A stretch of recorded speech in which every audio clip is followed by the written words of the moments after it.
Welcome to my channel. ఈరోజైతే గంధంతో face whitening pack అయితే చూద్దామండి. 100% రిజల్ట్ అనేసి అయితే ఉంది. దానికోసం ముందుగా అయితే బౌల్ అయితే తీసుకొని అందులో కొంచెం గంధం అయితే యాడ్ చేసుకొని అండ్ దెన్ ఆ గంధం యాడ్ చేసుకున్న తర్వాత కొంచెం లెమన్ జ్యూస్ని అయితే యాడ్ చేసుకోండి.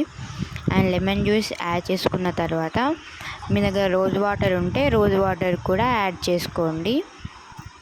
మీకు ఎంత కావాలో అంత అయితే రోజ్ వాటర్ అయితే యాడ్ చేసుకోండి. అండ్ ఈ రోజ్ వాటర్ యాడ్ చేసుకున్న తర్వాత ఈ మూడింటిని అయితే ఒకసారి అయితే మిక్స్ చేసుకోండి.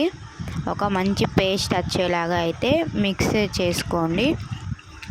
మనం ఎంత బాగా మిక్స్ చేస్తామో అంత బాగా అయితే మనకి రిజల్ట్ అయితే ఉంటుందండి. ఆ తర్వాత కొంచెం అయితే శనగపిండిని అయితే యాడ్ చేసుకుందామండి. కొంచెం మీరు ఎంత అయితే రోజ్ వాటర్ కలిపారో వాటర్ ఉంది కదా, అంత సరిపడే అంత అయితే శనగపిండిని అయితే కలిపేసుకుందాం. ఆ తర్వాత మిక్స్ చేసుకొని ఒక మంచి పేస్ట్ వచ్చేలాగా, మీకు సరిపోకపోతే కొంచెం రోజ్ వాటర్ అయితే యాడ్ చేసుకోండి. పేస్ట్ రెడీ అయిన తర్వాత ఫేస్కి అప్లై అయితే చేయండి. 100% రిజల్ట్ వస్తుంది. మరిన్ని వీడియోస్ కోసం మా ఛానల్ అయితే సబ్స్క్రైబ్ చేయండి.